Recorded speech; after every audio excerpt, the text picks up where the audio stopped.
Today's an interesting day. Now, why is that? Probably asking, right? Because, drumroll please. That was a weak drum roll. There's a new episode of the show. Good morning. Welcome back to the ALG show. Sorry, I didn't have any crazy announcement. I just thought that would be an interesting kind of way to open the show. But yeah, let's get into it. So today we're talking with Navneen Goraya.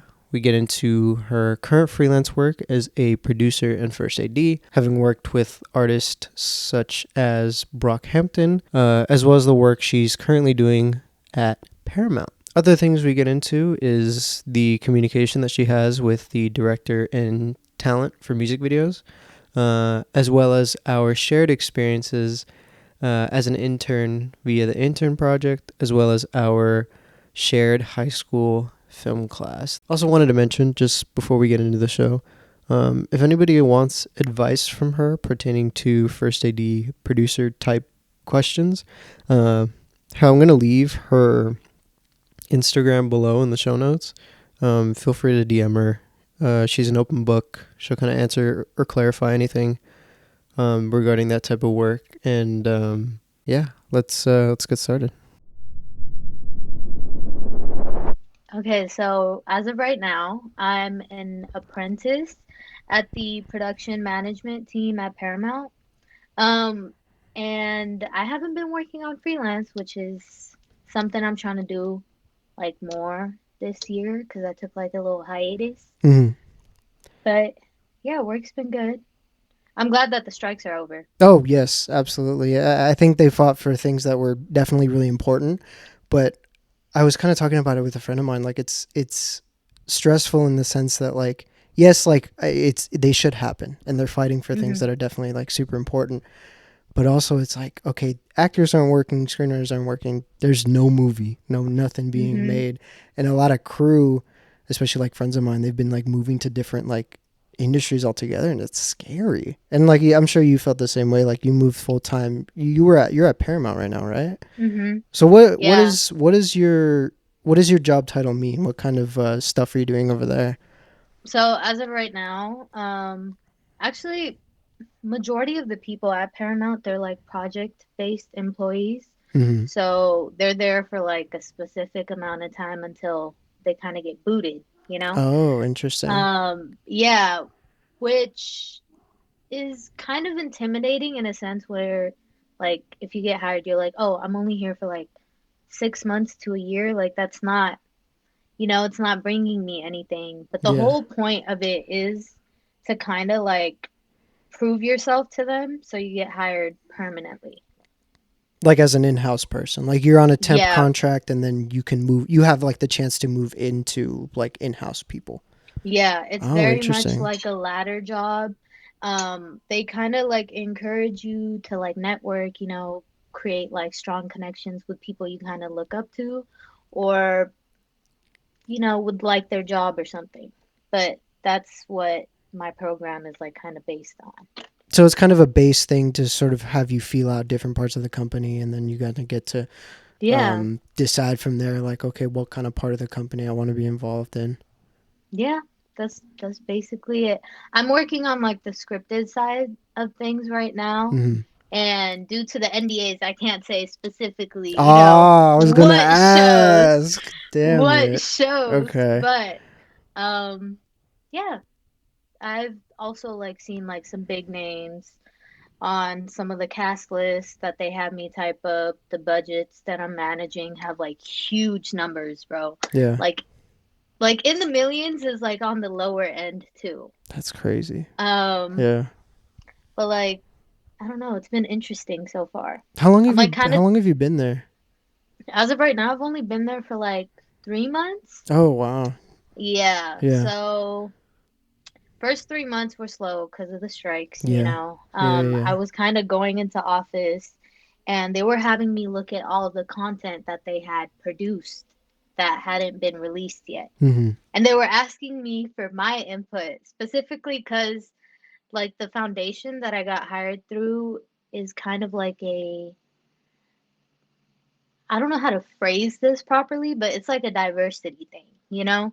Like it's for kids that come from underrepresented communities that are trying to break into the entertainment industry. I see. Yeah. Yeah. So it's kind of like a. It's not quite like a mentorship. It's like a. It is like a mentorship, to Yeah. be honest. Yeah. Okay. 'Cause I like on site I have a mentor and I have two managers. Okay. So I have like and they're all women of color, Cool. which is amazing, bro. Amazing. Like Yeah. I've been dying to work with women too. Not that I don't enjoy working with men, Okay. Yeah. No, but I didn't even think that. Yeah.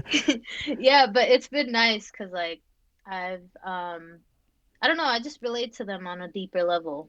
Yeah. I sort of feel the Yeah. same way. Like, whenever I'm working with like Mexican crew, it's like you get it. The struggle's mutual. Mhm. We all kind of have a Mhm. similar like upbringing, and we understand like kind of how it is that we grew up, and you know what I mean. Like, it's certain things that you can't just like articulate to somebody.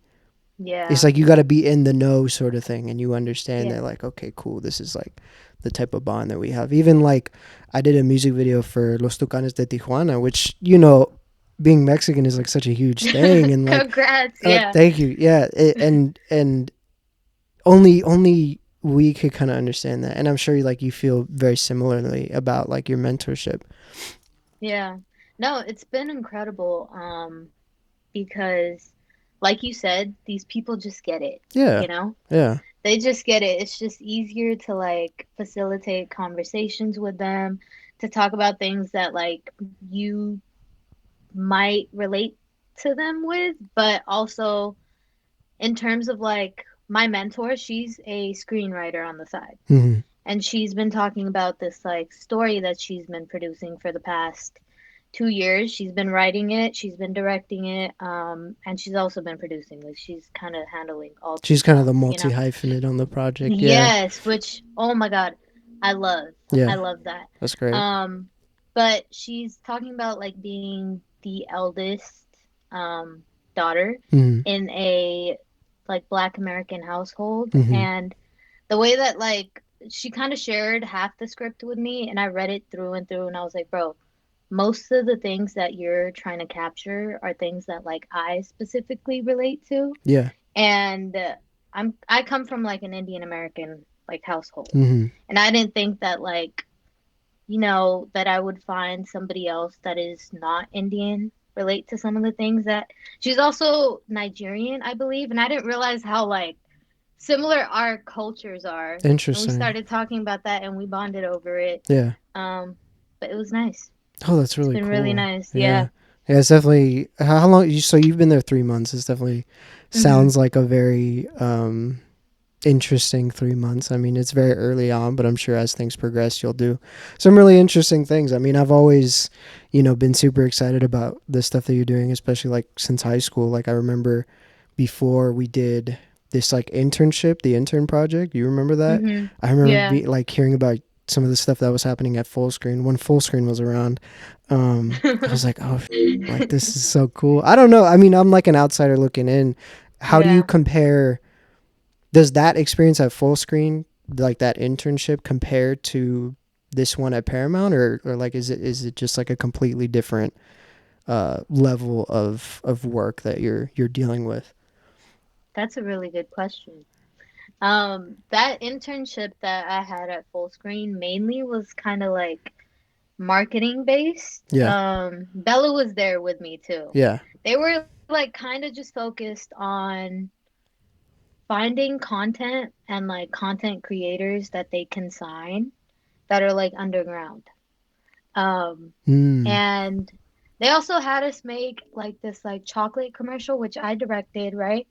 It was like a UK chocolate. It never aired, but that was like the only like um production aspect of it that was still there, like film production aspect of it. yeah, But beyond that, they were like searching for like trends, things that they could market, and they were asking us like what type of content creators do we watch? And for me, like with film, music has been one of my greatest loves. Like yeah, I can't live without music, you know? yeah, Um and I didn't think that Nardwar was like an underrated or like an underground like YouTuber, but I Yeah. brought him up and they were like, "Wow, this is incredible. Like I've never seen anything like this. Like he can bring like a whole different audience to full screen."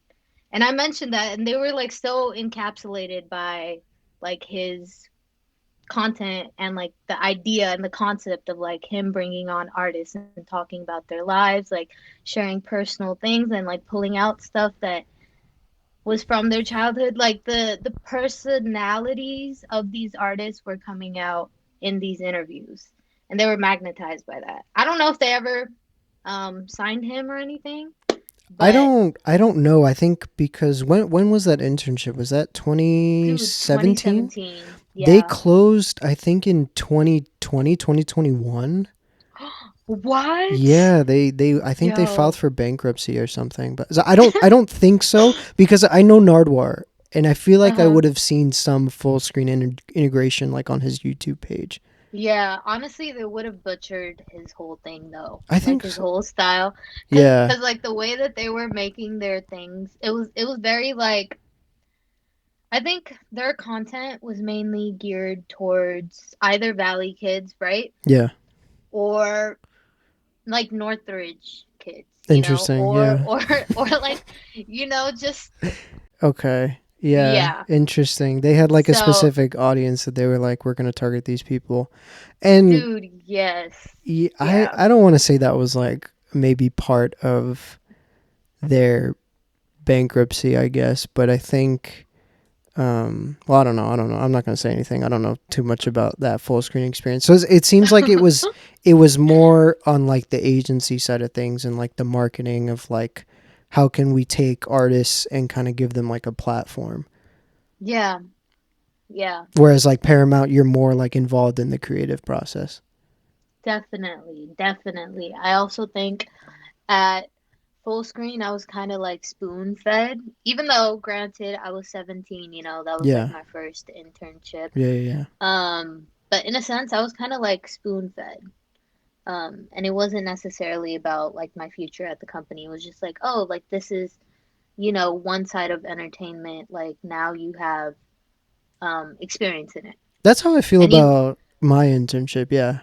Oh, yeah. sorry, I cut you off. Go ahead. No, it's okay. It was just kind of like that, and then also they also encouraged us to network, but the thing is, we were all high schoolers. Like we Yeah. didn't know how to like approach people in that sense.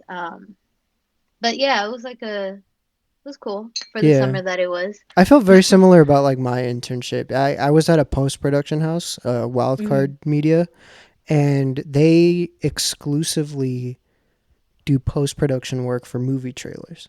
So they Hmm. get like full films from like networks like Warner Brothers, 20th Century, and they cut them down into trailers. Like and they get, Hmm. there's like a whole like world around trailers. Like there's award shows for trailers. I Kind of like didn't how know the that. I didn't know that either. Like how there is for like the Oscars and Uh, that sort of thing. And I don't work in post production, but in that internship, I had a newfound respect for people in post production and the amount of like organization that you sort of have in order to have the edit turn out really well. Because one of the main things that I was doing was transcribing like films because they needed a because they never got a script, they just got like the film, right? So yeah. it was important for me to basically have a transcription of everything and they can kind of look up like, okay, I like this line, I want to kind of pull that out and get it for this part of the trailer. I think it could add like to this tempo that I'm trying to get at with this trailer. And so like through that I saw a lot of like what was important for posts. Like there was a lot of like, I don't want to say like, but like it kind of taught me like in terms of communication, like just trim the fat. All they need is like this part. That's Yeah. it. They don't need some.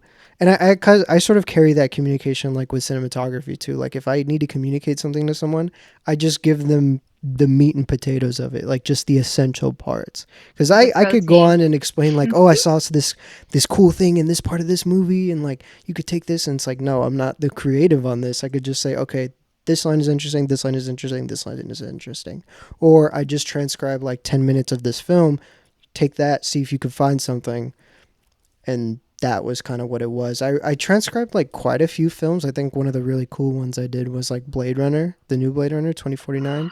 No way. But That's okay, dope. so I saw Blade Runner like I think 3 or 4 times before it came out because I had to like Mhm. go over it again and like because they were getting like new like dailies like daily.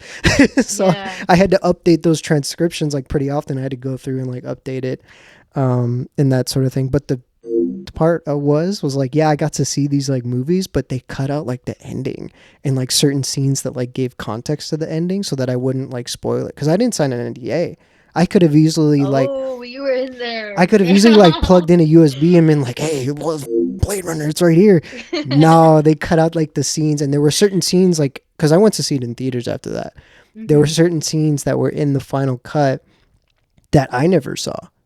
Yeah. Like I don't know if you've seen Blade Runner, but like kind of basically the I have. last like 20 minutes of the film is like cut out. Really? Yeah, Dang. like it, Okay, well, do you think that kind of ruined the movie for you since you said that you saw it like 4 times, even um without the crucial parts? no, because I got to properly like see what the ending was, and I was also Mhm. like a massive fan of the original, so I was already like pretty excited about it because I'm like, oh cool, it's another Blade Runner. Ryan Gosling's in it. Harrison Ford is in it again. I'm Mhm. definitely like hyped for this, and like Deakins was on it. He got his Oscar from that. Yeah. Um, so going into it, I was like super hyped. But I also, I think just like because of like my friends and stuff, I watched it in theaters a few times as Mhm. well. So I think my grand total, the amount of times I've seen Blade Runner is between like 8 and 10 times. By like that Yeah. ninth or 10th time, I was like, I f***ing hate this movie. I want nothing to do. Like I had every line like memorized, Yeah. and it had been like I think maybe it was like almost a year difference from like when I was working at Wildcard to like when it came out. Yeah. It came out in 2018, I believe, right? I don't know. It was either late 2017 or like 2018. No, I think it was 2018. I think it was 2018. Yeah, but Yeah, I but think there, it came out in like April. But I remember that you were working on trailers and I was like I would love to be Alex right now, you know? yeah, it was Um a commute because I didn't drive at that point, so I had to mhm. take the bus all the way down to Culver City, which I think was like almost a 2 hour commute. Like Yeah. every day. It was like a 9 to 5 basically.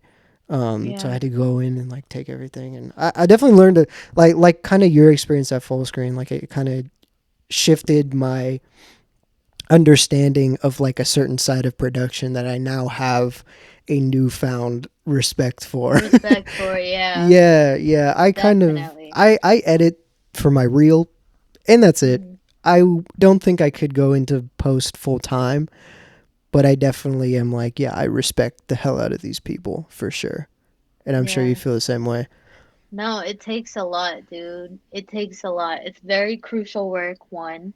It's tedious too, and then sitting in front of like not only one screen, but like maybe four at a time Yeah. is probably like an eyesore. Um, but editing, like when I used to actively do it in school, just Yeah. in school, it was so much fun. Oh yeah. Color grading too. Color Yeah. grading is a pain in the ass, but I used to really enjoy it. Yeah. As I've worked with more and more colorists like over the years, like it's the same thing. Like I have a new respect for their process because of the amount of like discipline that it takes to like sit in a room and just like kind of dial in everything and make sure that like everything the whole thing is like cohesive and you're editing like hundreds of or you're coloring like hundreds of shots. You Yeah. know what I mean? And their colorists space. I don't want to say editing bay, but like their editing bay, I guess. Like Yeah. they have like it curated like for that specific thing because they know it's like such a big and like tedious thing. Like they're very like that was one of the things I learned at Wildcard as well. Like they're very adamant about like taking care of the people that were there and like everybody was always sort of looking out for each other. And I'm wondering if you do that sort of thing for yourself, like do you have like I mean, we talked like before the recording about like burnout. Like, do you have like a process for sort of taking care of your mental health, or just like is that something you sort of actively um, keep in check with yourself? Like, is it? Give me your sort of scoop on the way that you navigate mental health. Okay. Yeah, mental health is something that like I kind of struggled with since I was a kid. Mm-hmm. So it's not like, new to me or anything. But burnout is like a different type of like exhaustion. And I experienced that while I was in school, like I mentioned before, Mm-hmm. the recording. But I was a full-time student. I was studying the sciences, right? And I was also commuting back and forth from Riverside to LA, which doesn't seem like it's a long distance. But after like an 11-hour shoot, it's a pain, Yeah. bro. Yeah. It was a lot for me. And I feel like my mind was on a constant like acceleration, whether that be, hey, I need to contact like this person I'm renting from, or I need to reach out to this artist about something like relating to like props, costumes, or whatever. Mm-hmm. Or I need to talk to like, my director about location scouting, like all these things. Combine that with, hey, I also have a paper due at this time. I have a midterm like in 2 days that I don't know like about right now. Yeah. It was just a lot. And I feel like my mind was racing all the time. And it's on a constant go because I have ADHD. But I realized that being active and like going to the gym, going on walks, kind of disconnecting from the world, like with social media and like even with music, I consistently have music playing no matter what I'm doing throughout the day. I've also like kind of reduced that amount with my screen time, and I've practiced meditating. Like Oh. especially sound meditation, bro. It has changed my life. Like with the sound bowls and everything. This is like Indian practices that Yeah. I recently started going to Equinox for the gym, Bougie. which Yeah. is bougie as hell, right? Yeah. But completely worth it. You get like boxing classes, you get Pilates, you get, strength training, like all this, and they have like the meditation part of it. Oh And I wow. went to one class and I was like, "Oh, this is like silly. Like I'm not used to just sitting in one sound or complete silence. Like that's not normal to me. Yeah. I tried it once.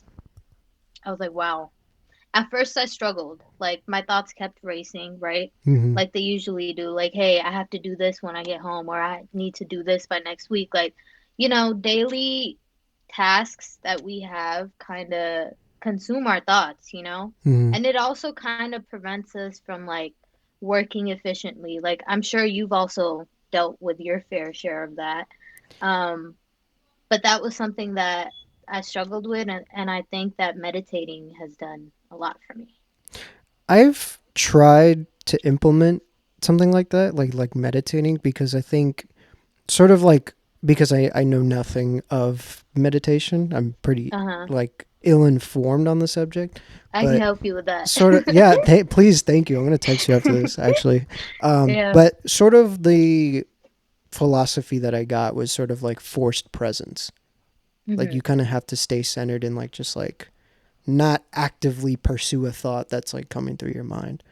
And like well like I kind of do a similar thing like what you're saying, like exercise is like a huge thing for me. Like if some like there's even been times where like if I'm doing like offset obviously, like if I'm doing stuff like on my laptop, just like okay cool, I got to talk to this guy about getting his gear for this shoot, or I got to talk to the director about this shot list, or I got to talk to the gaffer. My mind is very fuzzy as much as I am Yeah. thinking about stuff. Like it is like everywhere.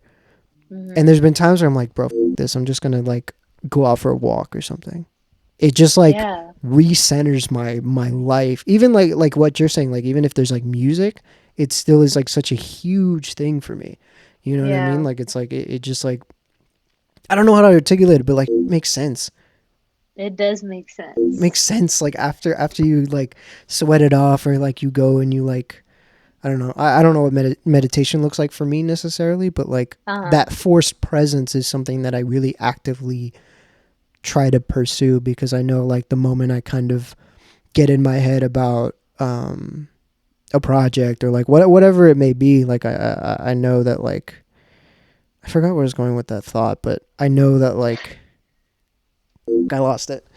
Um, It's okay. I try to force presence, Yeah. because so that way I can kind of stay Mentally check yourself, mentally right? checked. Yeah. Yeah, exactly. Yep. I Cause really try to do that. Yeah.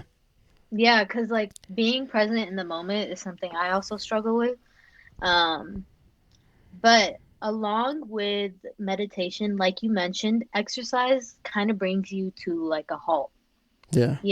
Working out, whether that be weightlifting, running, like whatever you may do, like even hot girl walks, you were just talking about them. Like Yeah. they're vital, bro. Yeah. Sweating it out is important. Also, like, finding other avenues. Like, people normally turn on TV when they're feeling drained, or they listen to music, or like cheaper levels of like achieving dopamine are heavily promoted in like our society nowadays, Yeah. right? Mm-hmm. But with exercising, like, bro, it teaches you discipline. You kind of have to put your body through it until you reach that dopamine. Yeah. So I think it has been very beneficial. It's like helped me center myself when it comes to work too. Um, and yeah, I think it's vital. I think everybody should be working out in one way or another. Yeah, I think what helps, like for me specifically in terms of like exercise, I have an Apple Hmm. Watch, so I have my activity shared with like a few You're people. like, So it's I like have an it's this, no, that wasn't even like, I wasn't trying to say that, but it's just like it's that accountability of like, okay, this person like finished their workout, or oh, they finished their rings. Like there's been days when like Dude, I love like the it's rings. like 8 or 9 p.m. and like I haven't exercised. I'm like, I gotta like, because it's just like a full work day, and like I'm very like in the zone, auto zone, like I'm Mach AutoZone, I like that. speed, like I it gives me the chance to be like, oh shit, I really gotta like fill my rings. Like it kind of forces that presence in my life anyway, at least when I can get the time in. Like obviously, like when I'm sure you're in the same way when you're on set, it's like you're kind of like there's no time to kind of step away. And I'm wondering, like, do you do anything on set, or is this just like beneficial for your off days? Like, is there any sort of mental check that you try to do on set, or you just like, no, I'm just gonna steamroll through production? Dude, honestly, I'm a steamroller. Yeah. I'm not gonna lie. On set, I think everybody had their different like methods of kind of coping with physical or mental strain of some Mm-hmm. sort. Yeah. But for me personally, I feel like I didn't chill until we got the last shot in.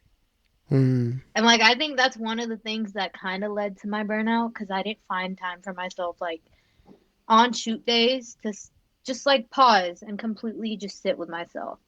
And I used to see my director do that often. Like Yeah. he would be like, "All right, guys, I need 5 minutes. Everybody just like, you know." Yeah. And seeing him do it was cool, but like I practiced it myself, and I was like, "No, like I still got to do this, this, and that."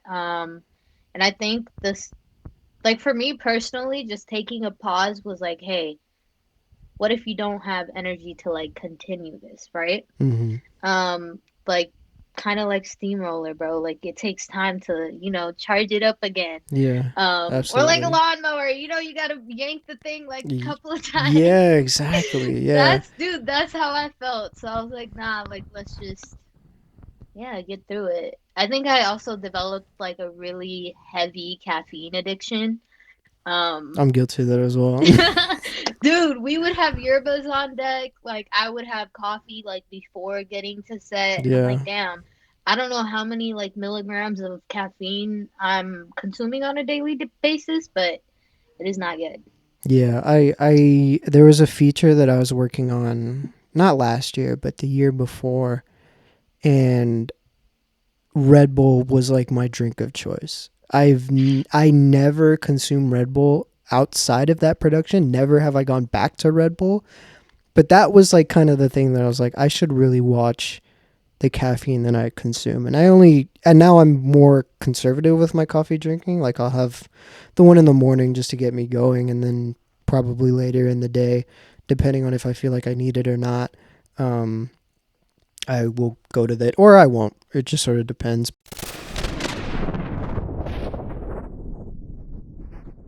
All right, before we continue with today's show, um, I want to talk about prism lens effects. Now, what's your deal with prism lens effects, Alex? Why are you talking about them?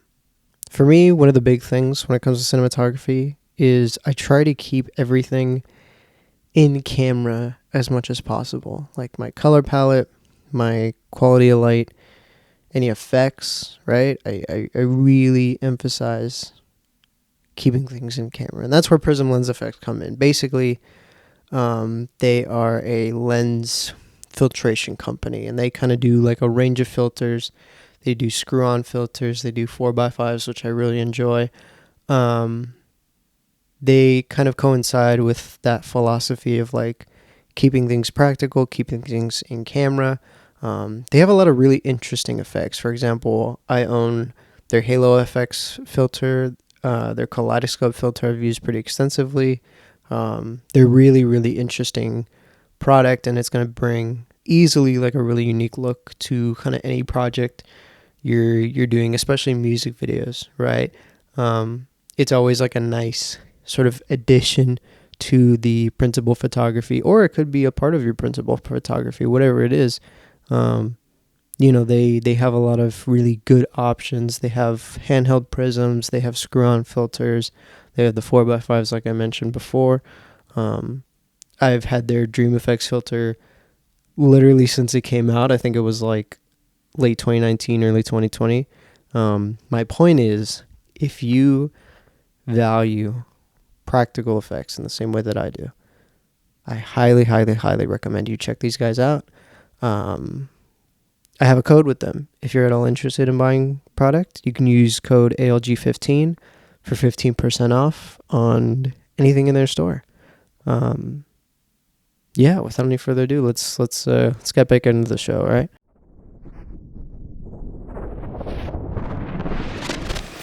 I've sort of shifted like the way that I operate sort of because of my own experiences, just like not knowing how to work properly with certain people to now I'm like I have a better balance, because Yeah. before I would kind of feel like I needed to shift a lot of responsibility on myself, because like I'm leading like my whole camera crew and like G&E, like I got a lot on my mind. But I think over time I've sort of realized like these people are here to like support you, and Yep. it's just become more of like a chess instead of like powerlifting, where I feel like I need Yeah. to support all these weights. Now I can kind of like use all the players that I have and kind of spread the workload evenly. But I think it's also important, like for me anyway, like to not translate that stress that maybe I have to the rest of the crew. Because the moment like I translate that stress to somebody else, maybe like, because I know before if I was like super stressed on a production, I'd like kind of like snap at somebody. Like Yeah. not like out of like hatred for them or like what's Yep. happening. It's just like all It's the stress nothing is here. personal. Yeah, and it's just like I gotta like get this communicated to somebody else, and like that sort of thing. But I think over time I've just sort of been able to be like, okay, let me take a breath, shift this part of the workload to G&E, shift this part of the workload to camera, and I can like Mm. sit and just focus on the frame, and then it all makes sense once camera's speeding. That is like the Yeah. moment where I'm like, okay, we're good. Yeah, until it happens again. Until it happens again, and then you do the whole thing, Yeah. and then you do the whole thing over Next again, shot, next setup. and then you Yep. do the whole thing It's over again. yeah. It's a beautiful thing we work in. Talking about steamrolling, Uh-huh. you do quite a bit of music videos. I Uh-huh. to my knowledge, with something good. I wanted to ask you Mhm. about this particular project that you did with an artist on Brockhampton, Maryland Wood. What Mhm. was that like? Tell me about that experience. You were the first AD on that job. How was it? Mhm. What was that experience like? Are you a fan of So Brockhampton? yes, Okay, I've cool. been since high school. Nice. And like Dude, I just had, when you're meeting these artists, you just have an image of them like, hey, like, they're actually like how they present themselves in their music. Um, and like when I first met Merlin, like he was just a very laid back and like really chill person, just Yeah. based on the first impression. Didn't talk much, right? But he would crack like really good jokes here and there. Like the first day of set, I think we met at the Botanical Gardens at UCLA, which, by the way, we didn't have a permit to shoot there, but Sick. I like kind of hustled the person who managed the whole thing, and I was Mm-hmm. like, "Oh, this is for a personal project. Like, it's not something that's like gonna be widely commercialized or anything." And she was like, "Okay, like I'm just gonna let you slide, but you gotta shout out UCLA somehow." And I was like, "Okay, cool, whatever." Okay, cool. Um, but meeting him and like talking to him and like learning about his vision and all of that was incredible because at the end of the day, all these musicians, like we know they're artists, but they're mainly just like concerned about their art. Yeah. Like every concept that he had, whether it was for a shot, whether it was for like a beat change that he was thinking about later, he like expressed to us and he was very open with like sharing his ideas and like hearing Sean's ideas as well. Like the communication was there. And one thing I respect a lot about Something Good is that not only do we like, you know, put out our vision, but we also make it a very collaborative effort with the artist. Like it's mainly about them and we bring them to the forefront. They're involved in editing sessions, everything pre-production related, and obviously on production too. I used to make some time for any suggestions that they had for like certain shots. Like I would give them like maybe an hour and a half to like 2 hours just to come up with their own concepts. Um, and he was very open to that. Merlin, he was very like um open to trying out new things. Like I remember the last shot that we took, it was from it was a hiking trail in Pasadena. Mm-hmm. I don't remember the name, right?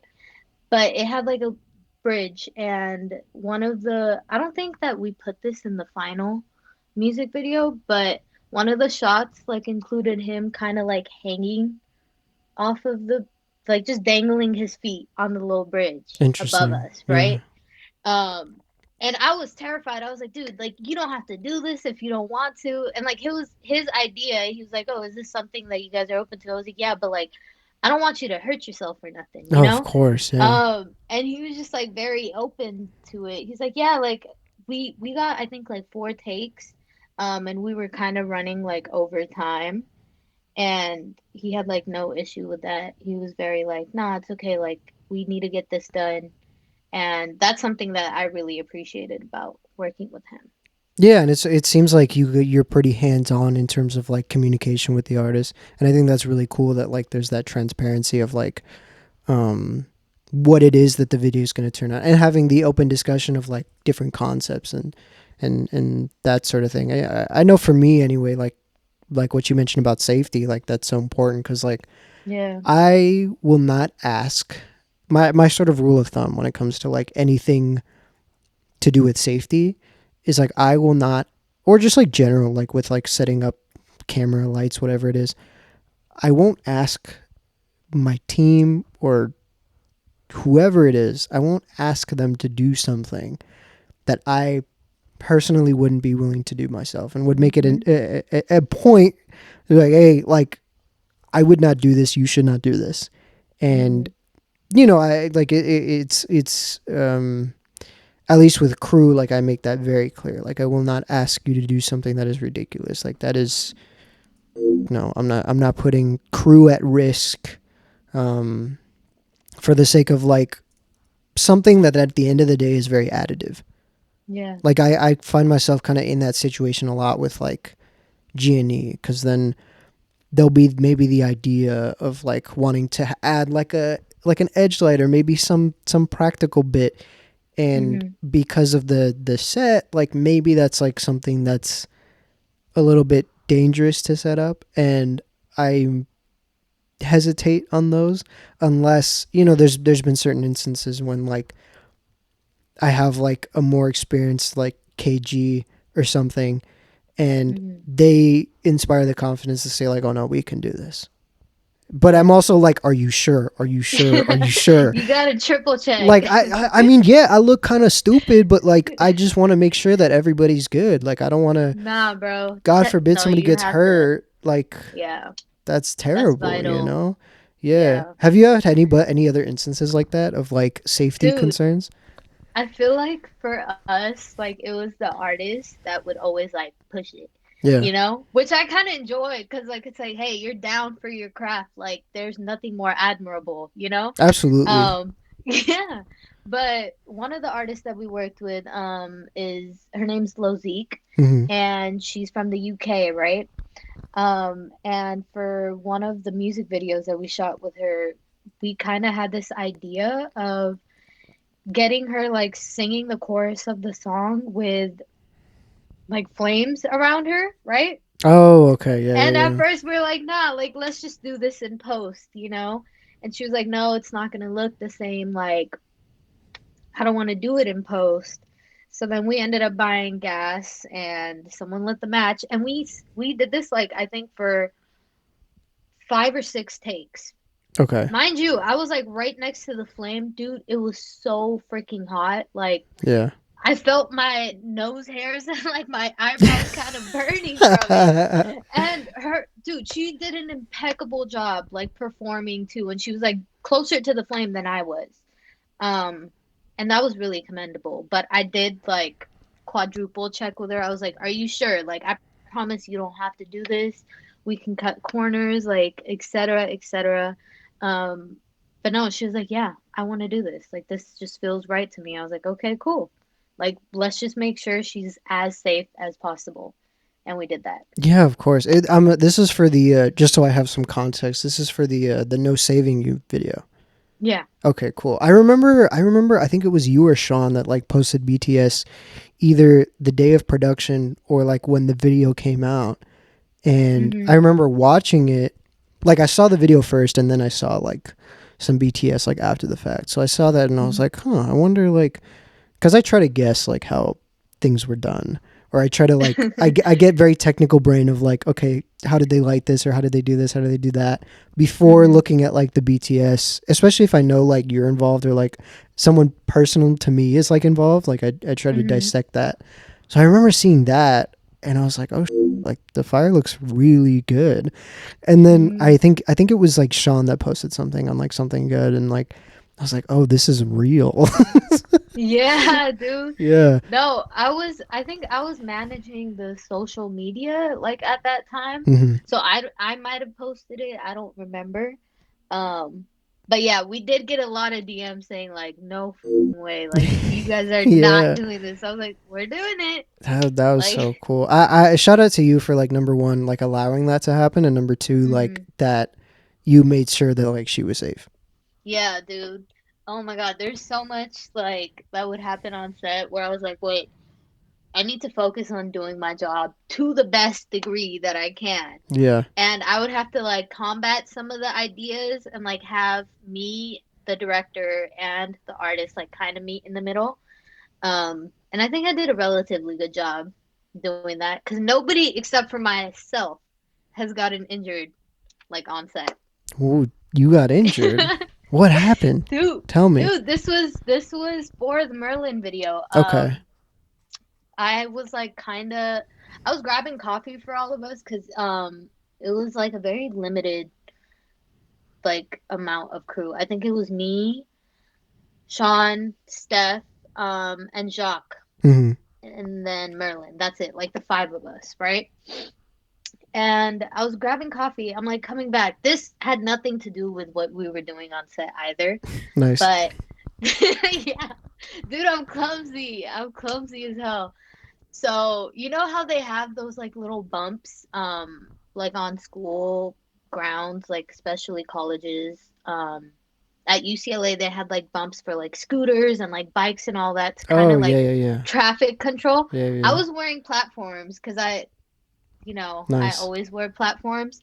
So I'm like walking real fast, trying to like sprint to, all of them. And my foot goes like this. Oh. And I hear the biggest snap. I was like, I don't know if this is a tendon, a bone, like a nerve, like I don't know what just happened, right? And as I'm like literally crying on the ground, not like actually crying, but like internally crying out Yeah, of yeah, yeah, pain, yeah, yeah, this girl, I think she was like a med student, she just passes by me, does not even stop to like help a homie yeah. out, nothing. Wow. And I was like, okay, whatever, I was like, okay, I'm gonna get it together. So I kind of like tied my shoelaces really tight, right? Hmm. And then I headed over to Sean and them, and they were like, "Are you sure? Like, you can go, like, you don't have to, like, specifically be here." And I was like, "Nah, nah, I'm good. I'm solid. Like, I deal with ankle injuries all the time." I mean, it And doesn't. then, It doesn't sound like a bone was broken. dude, no, they said that I had, like, torn a tendon. Okay, Um, that's yeah, better than a broken which, bone. Yeah. yeah, which I'm glad that it was just a tendon, but Oh it was yeah. really painful. Yeah, yeah, yeah. And we had two locations, the UCLA Botanical Gardens and that hiking trail in Pasadena. And the entire day I was just on my feet. I don't know how I did it, Yeah, and platforms. but I did it. Shout out to you. Yeah, dude. It was insane. Yeah, I'm trying to think if I've had any like injuries like that. Injuries. Um, I think maybe early on, like doing a music video, it was Mhm. like kind of this dance part of it where like it was kind of like a um I was doing some handheld stuff and like talent was kind of moving in a space. I think there was Mhm. maybe one instance where like talent kind of jolted quickly towards me. Like not Mhm. like trying to like do something to me, but like just like I guess that was like just the way that she moved the shoes felt like that was good. And so I moved Oh, back you're like saying like quickly. she was just like she's a jumpy person. You know, people that are naturally just like, Well, I think well the thing with her with that particular performance was like it was very like dance oriented. oh, okay, so this was while the camera was running. Yeah, so she like kind of swung part of her body towards me, and like by instinct, I like kind of pulled the camera back because I thought she was gonna hit like her head on the camera. Tough, yeah. Me thinking about her, I'm like, I don't want her to hit the camera with her Uh-huh. head because that could lead to something serious. So Yeah. I pulled the camera back like towards me, and it like I think I smacked myself in the face with like the battery just because of like where the camera was positioned. Because like Yeah. most talent is like taller than me, so I have to Yeah. like put Same the here. camera. I have to put the Everybody. camera like just kind of like at my head length Uh-huh. just to get their eye line right. And because of like where it was like kind of in front of the battery was like kind of in front of me with like the Uh-huh. monitor, and I pulled back really quickly and I like kind of poked myself in the face. It wasn't like major like that, but it was like I had to kind of step back for a second and be like, is this serious or not? So I basically stalled and was like, hey, can we do playback on that last one? And the director was like, oh, sure, like let's do it.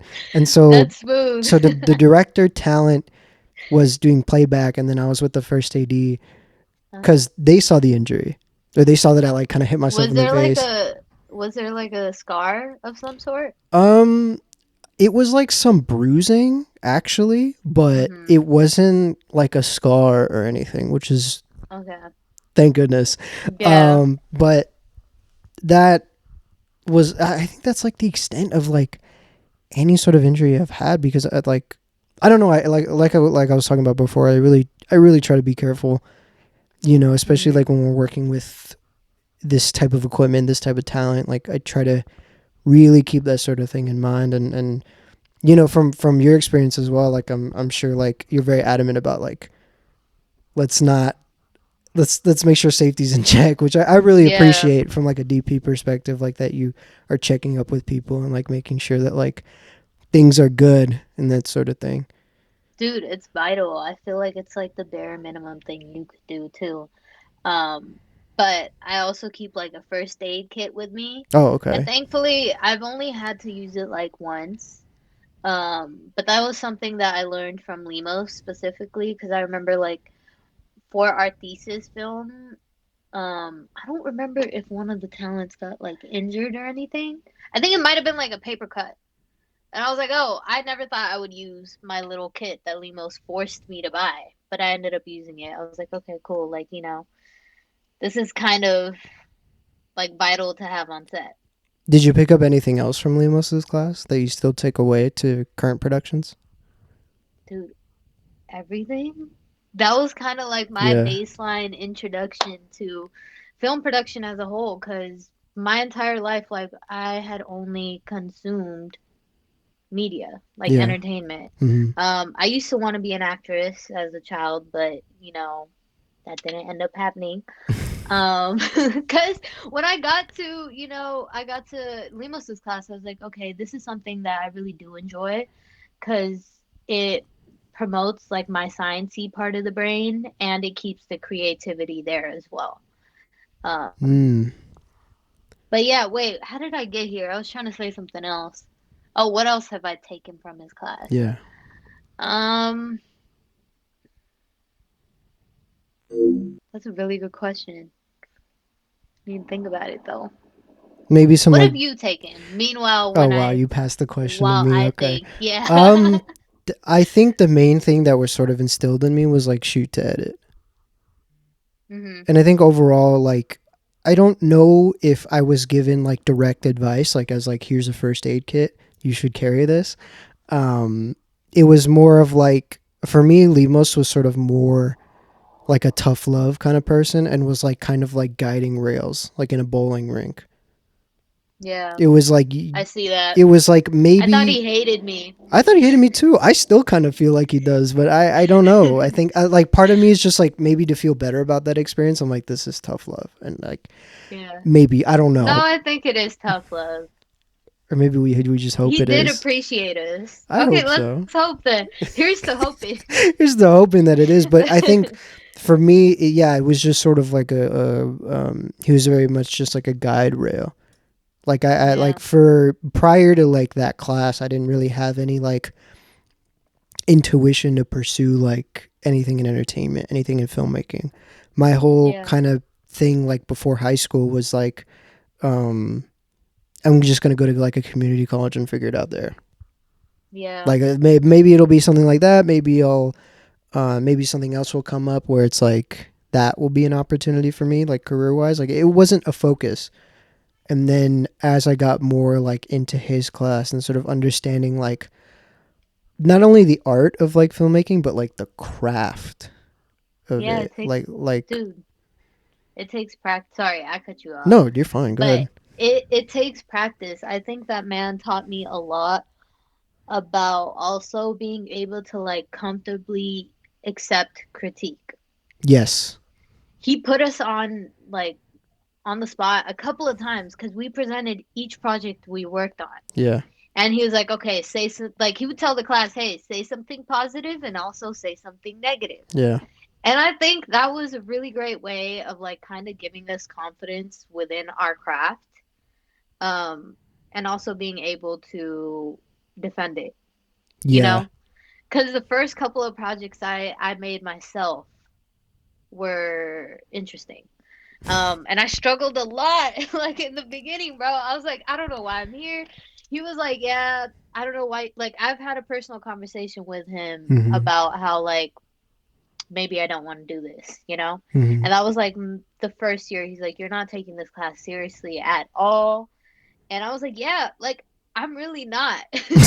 You know, like, Right I on the really, money there. bro, I was like, I'm really not because it just seems like very difficult for me because I'm not used to having like my work be put in front of other kids, Yeah. you know, Yeah.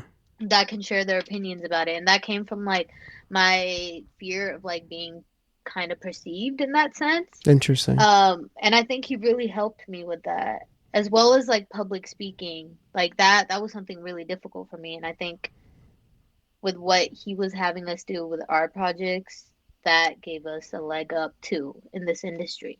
Because if you're not able to like portray your ideas to whether it be a crew, whether it be like, a production house or like somebody you potentially want to work with, um, then you're not getting anywhere, bro. Like he just helped with that. No, that's And it was real. nice. Yeah, I It would. is real, bro. Yeah, that was like kind of a thinking back on like his class now that I share a pretty similar sentiment of like this like that being perceived thing. It's like not everybody's gonna like your stuff, Yeah, and like that's okay. I sort of it learned is that that's okay. okay, and I think over time, like if I'm like bidding for a job with a director or I'm bidding for like a job with like a production company, not that I'm being, maybe this might sound pessimistic, but stay with me. I'm Okay. going into it not expecting the job. Mhm. Like prepare, not mentally preparing for the worst, but just sort of like that rejection is fine for me because as much as like for a lot of us, like filmmaking, the art form itself is like a very personal thing for a lot of people. And as artists, we're very sensitive to like Yeah, we are kind of sensitive. everything. And not that I develop like tough skin or like a callus, but like I understand that like the way that I've sort of internalized that is like my art is a certain way. My art does not fit in everyone's puzzle piece. And that's fine. Yeah. I fit great in certain puzzles, Hmm. but there's certain puzzles where that's just the weird piece or the wrong piece. Not The that one it's that sticks out. not that you got to throw the whole damn piece away. It's Yeah. just that it's It the just wrong has a puzzle. different home. It's the wrong Yeah. puzzle. Yeah, exactly. Hmm. And yeah, that was like a huge thing because I used to be super like, I think partially I still am. I'm like super introverted. Back then I was like Me super introverted. too. I've gotten more comfortable with like, I feel like I'm more in the middle. Like I kind of Uh-huh. like my social media is still very small, but like I will socialize. Yeah, you're like an introverted extrovert. Yeah, I guess. I don't know, but that was kind of part of it was like being that comfortable with like rejection and understanding that like your portfolio might not be the best fit for everything, and that's okay. It's not a bad Yeah. thing. It's just they are looking for something else as a company. That's Yeah. fine. Which Such is is life. complete. Yeah. Yeah, which is completely fine. That's kind of like my mindset also going into the corporate side of entertainment. Mm-hmm. Like at first, bro, I did not feel accepted at all. It's kind of relating to you in the whole, hey, my puzzle doesn't fit or my piece doesn't fit in this puzzle. Yeah. That's how I felt like at that moment. I was like, okay, so maybe like I don't necessarily belong here. And I've always had like an imposter syndrome when it Mm-hmm. comes to entertainment. I Oh, don't know what same. it is. Yeah. Really? Yeah. Dude, hearing that like you also experience it is kind of like heartwarming because I'm like, bro, am I the only one that struggles with it? And you're so good at your job. Like you're so Thank you. like this is meant for you. And the Thank fact you. that you experience it and you have like these doubts too, that's another reason why I do personally really enjoy this podcast Thank you. because it's the first time I've heard like people actually talk about what this industry can do for you like mentally as Yeah. well and how Yeah. it makes you question. Yeah. And like I have been doing that back and forth. I think the work you're doing at something good is interesting and Uh-huh. creative and very entertaining Uh-huh. Thank you. Thank you. Thank you. because you kind of produce and first AD for something good. Uh-huh. How does that work? How the first AD work versus producing? How do those different and how do those like compare to each other? So, when it came to producing, I was like heavily involved on the financial side Mm-hmm. of things, and that was something that like I couldn't necessarily focus on because I was in school, and also I think Steph he also founded the company with Sean. Um, Steph kind of took over like while I was in school, so for me it wasn't like a shift because I wanted the shift. It was just that, hey, like mentally and like I can't fit this into my schedule, Mm. you know? With first AD, it's more so making sure that everything is going. Like the producer also runs the ship on set, but I feel like the first AD kind of goes through like a lot of shit more. You got to deal with all the different departments. You have to see like what you're lacking in, or like if there's anything that's not functioning on set. Yeah. And with producing, like you have to worry about that. Plus, hey, is the budget enough? Or like I need to make this change in the budget. Is this something feasible? Is this something that the label or the artist can like provide? And it was like a lot of that, and like also focusing on like the company's growth as well. Mm. Um, and I do enjoy both of those things, but I feel like with first AD, I had like less um pressure on me. Like on Interesting. set, I would see the pressure, but like in pre-production, it was like less pressure, Mm. like with the budget. Yeah. Um, and yeah, I think the difference between those two is just the numbers in my experience Yeah. Do and you like having have to fund it. Yeah. Do you have a preference to which you like more, or you just like you like doing both? Dude, I enjoy doing both. Yeah. I've always been like a hustler. Like that's like something my mom has taught me, Yeah. and I'm a really good leader too. The only thing I kind of struggled with was, you know how you mentioned earlier how sometimes you'll get like tense and like you'll snap on set Yeah. with I've that somebody. the yeah. I'm the total opposite, bro. Yeah. For me, if like there's like a situation going on, like it was very difficult for me to exhaust like my crew as well. Like Yeah. I'd be like, "Nah, I could do it. Like I can handle it. Like Yeah. y'all don't, like you guys can do this, this and that." And like for me, gradually I also learned like, "Hey, no, we're moving as a unit." Yeah. you know? And like, don't worry, like you can offload some of your stress onto these people. That's what they're here for. We're all here, to like function as a car, but Yeah. with multiple tires. Yeah. And yeah, um, but I think I still do enjoy both, which is crazy because like at the beginning of my interest in film production, I was not focused on producing at all. Like, I don't know if you remember, but I was more into like cinematography and the visuals of things in high Yeah. school up until our thesis film, Hmm. in which like Were you the DP basically for the thesis? no, I wasn't the DP. I forgot what role I had like chosen, but it was around the time where I was like, "Oh no, I need to focus on like college apps. Like I can't do too much." And I don't know, bro. I think I was like the sound engineer or something. I don't know what I was doing initially. You But weren't I doing remember, much. yeah, I wasn't doing much. But Hmm. Esteban was the producer. You remember Esteban? I do Shout out to remember Esteban. Esteban. I miss Miss him. you, Esteban. Hope you're doing I well. hope you're doing well, Esteban. I don't know if he listens to the show, but I hope he does. I hope he does too. But yeah, so basically he was like, dude, I can't do this. I remember we had like our first problem on set and it was something, what was it? I think they had forgot like, was it? It wasn't the camera. I know that. I think it was the boom or something. And basically Esteban was freaking out. He's like, "Oh, like I was in charge of bringing this on set," and I was like, "No, no, no, it's okay. I can handle it." And I drove over like to school. I had called Limos, and I was like, "Oh, like if you're still here, can I please come get this?" And he was like, "Yeah," but he was also pissed because he was like, "I was just locking up, but you better like speed over here." I Yeah. stepped the gas, and Yeah. I was there in like within like 5 minutes, bro. And I like raced back, and then Alex was like, "Oh, like like I think you handled this very well." Because I was also calming them down before I had left. Hmm. I was like, "Relax, like we'll make this work. It's gonna work with the schedule. We'll figure it out," you know.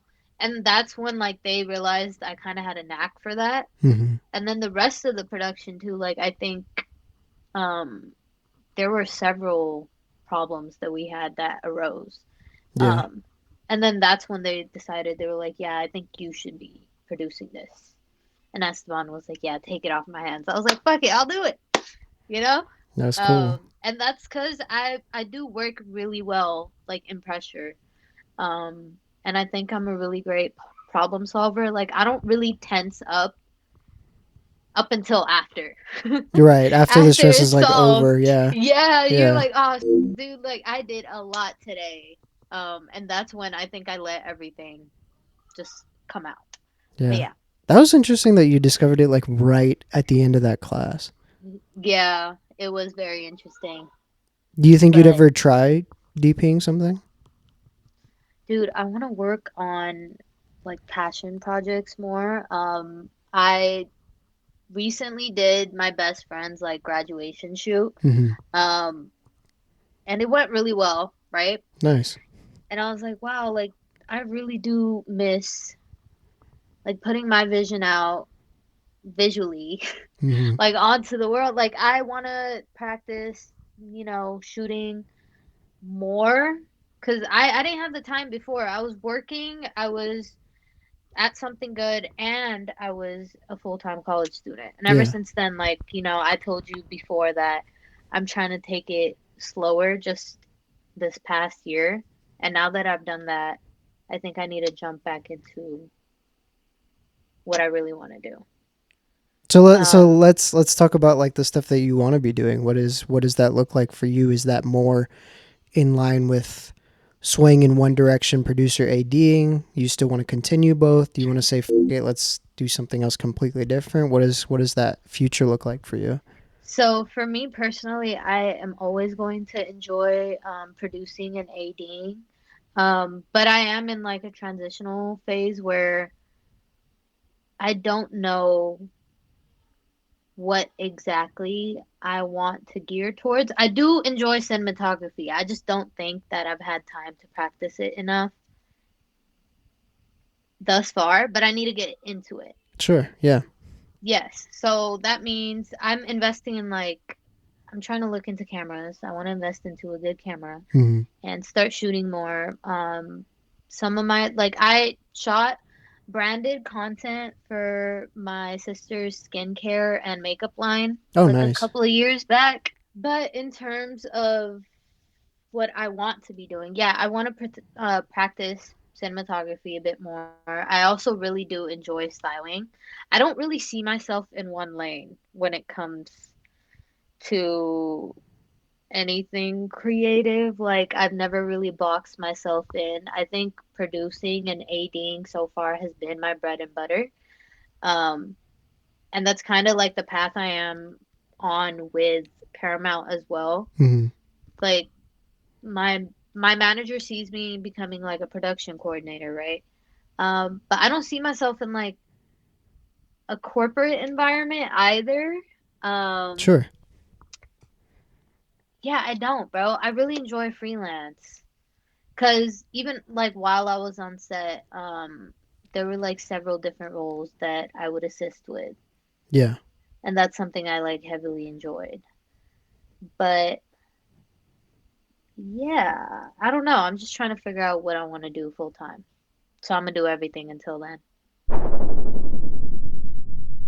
All right, that concludes today's episode. Navneen is always really fun to talk to. We ended up chatting for like another hour or so after the recording ended. The work she's done and the work that she continues to do actively inspires me, and I'm so glad I was able to have her as a guest on the show. Um, I mentioned this already in the intro, but I wanted to mention it again about advice. She's a producer first AD. Again, if you have any sort of producer first AD questions or you're looking for advice as it pertains to either of those things, feel free to message her on Instagram. I'll leave it in the show notes below. And yeah, I really enjoyed this conversation. Hopefully you guys did as well. And I'll see you guys in the next episode. Peace.